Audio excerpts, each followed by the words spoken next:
दंगल express channel को subscribe करिए।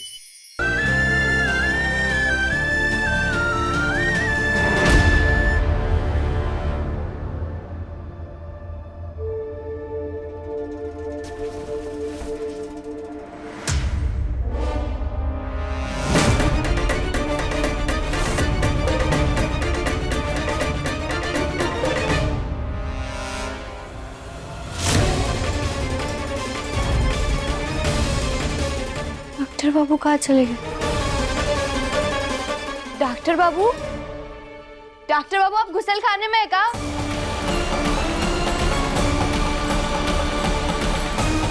Doctor बाबू रोज रात को कहाँ चले जाते हैं?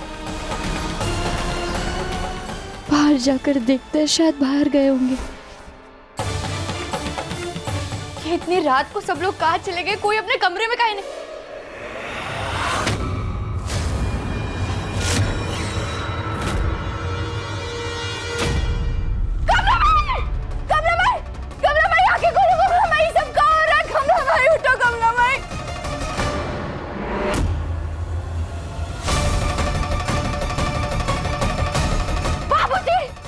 जाके बोलो बाबूजी, बाबूजी उठिए, बाबूजी सब खा हो रहा।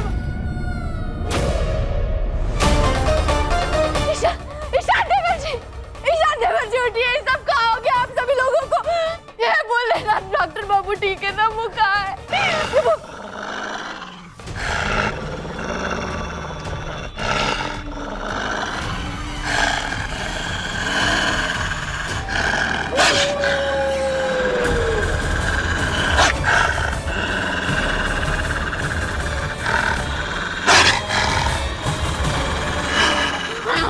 बुआ जी, ताई जी, क्या हो गया आप लोगों को? दूर रहिए मुझसे। आधे परिवार को तो आप लोग खा चुके हैं, अब मुझे भी मारना चाहते हैं। डॉक्टर बाबू, कहना यहाँ खतरा है, यहाँ बताना। दूर जाओ यहाँ से। पूरे घर को बंद करके सारे शिकारों को अंदर बंद कर दिया। अभी हमें शिकार करने के लिए बाहर जाने की जरूरत नहीं है।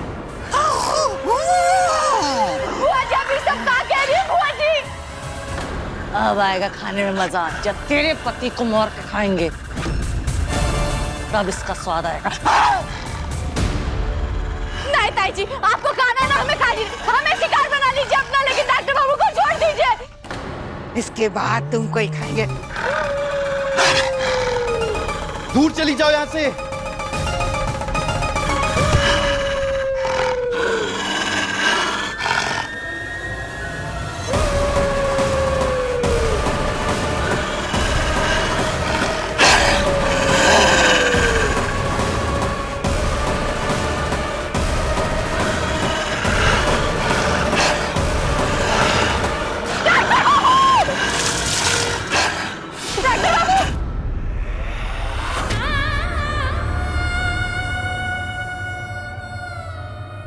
हे बोलेना, शुक्र है आपका, ये सपना था। ऐसा सपना भी कभी मत दिखाना बोलेना। हमें जल्दी से जाकर सारे दरवाजे खोलने होंगे, हम घर वालों को और खतरे में नहीं डाल सकते।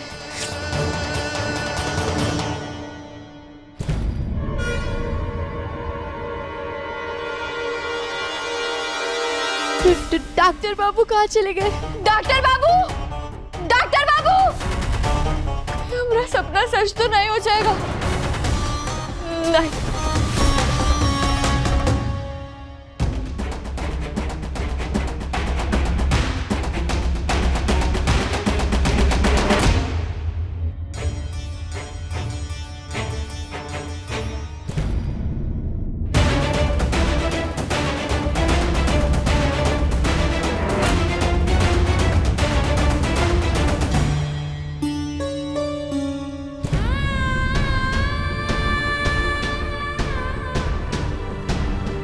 हे भोलेनाथ, हमारा मन बहुत घबरा रहा।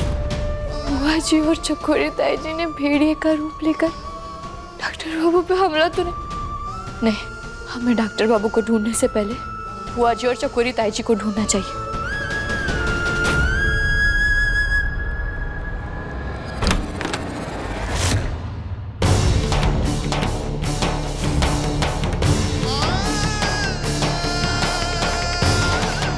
ताई जी भी अपने कमरे में नहीं, हम बुआ जी के कमरे में जाकर देखते हैं।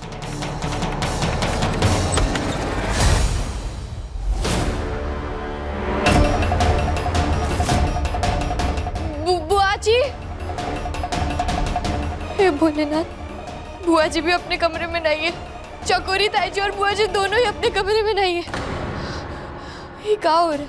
इसका मतलब कहीं हमारा सपना सच तो नहीं हो रहा है? नहीं नहीं नहीं, हम रोते हुए हम डॉक्टर बाबू को कछु नहीं होने देंगे, कछु नहीं होने देंगे हम उन्हें। डॉक्टर बाबू अब कहाँ चले गए?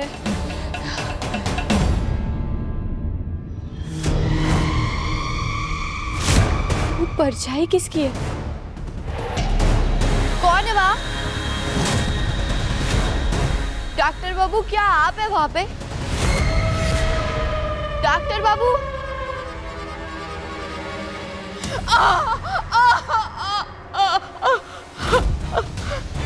ये तो कमला माई की आवाज है।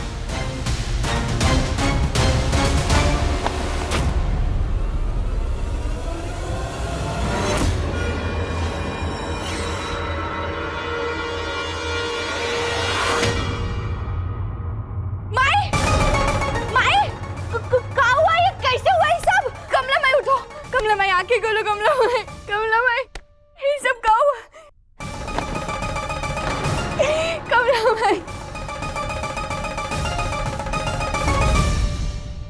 माई, माई आंखें खोलो।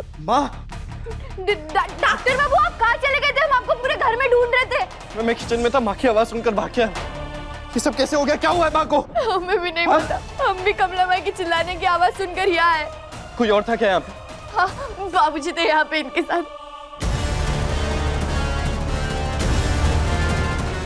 अब मैं भी तुम्हारे आने के चंद सेकंड पहले ही आया था इसकी आवाज सुनकर। मुझे लगता है जैसे मुझ पर उस भेड़ी ने हमला किया था ना, वैसे ही इस पे भी किया है। ये क्या बकवास कर रहे हैं आप? इस घर में कोई भेड़िया नहीं है। और अब तक तो आप खुद नहीं मान रहे थे ना, उल्टा माँ पे इल्जाम लगा रहे थे कि उन्होंने आप पर हमला किया है। अब ये भेड़िया कहां से आ गया आपके लिए? आंखें खोलिए।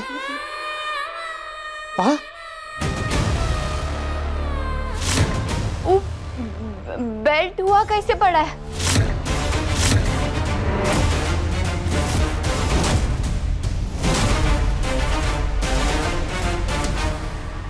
और ये आपके हाथ पे चोट का निशान कैसे?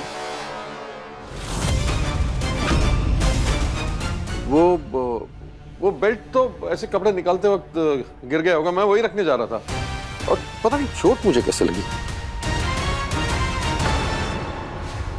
आप बस भगवान से प्रार्थना कीजिए कि आप जो कह रहे हैं वही सही हो। क्योंकि अगर आपकी बात झूठी निकली और माँ की ऐसी हालत आपने की है ना, तो आपके लिए बिल्कुल ठीक नहीं होगा। तुम अपने बाप पे इल्जाम लगा रहे हो। अरे जब मुझ पर हमला हुआ था तब तुमने इससे नहीं पूछा था कि ऐसे क्यों किया, अब मुझ पर क्यों इल्जाम लगा रहे हो? डॉक्टर बाबू, कमला माई का बहुत खून बह रहा है, आप पहले इनका इलाज कीजिए ना।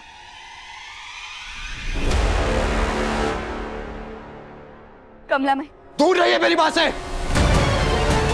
और ये झूठी फिक्र दिखाने की जरूरत नहीं है। आप बस ये बनाइए कि माँ होश में आने के बाद आपका नाम ना ले।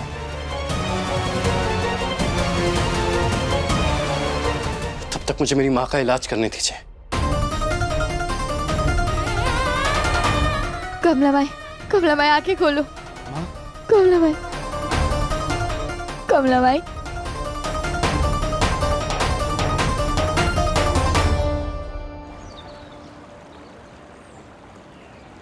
डॉक्टर बाबू आप ठीक?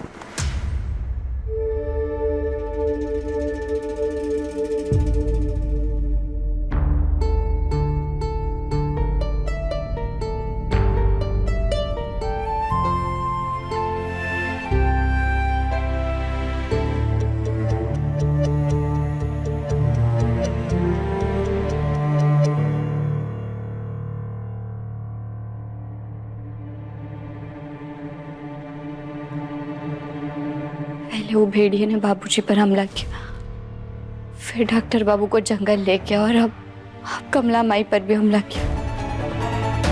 अगर वो भेड़िया जल्द से जल्द पकड़ा नहीं गया तो हमारे परिवार वालों पर खतरा मंडराता रहेगा।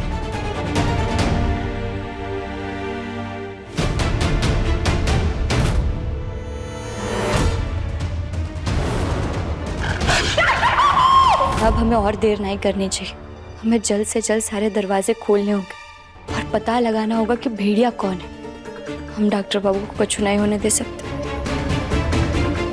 और ना ही हमारे परिवार के सदस्य पर कोई खतरा मंडराने दे सकते हैं।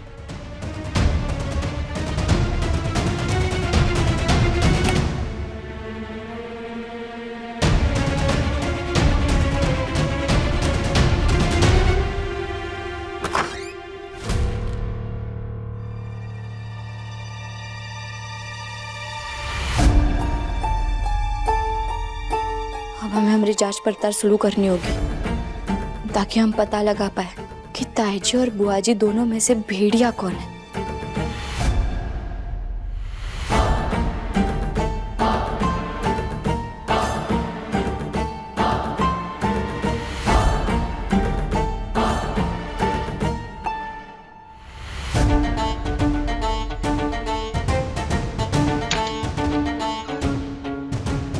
तू यहाँ क्या कर रही है?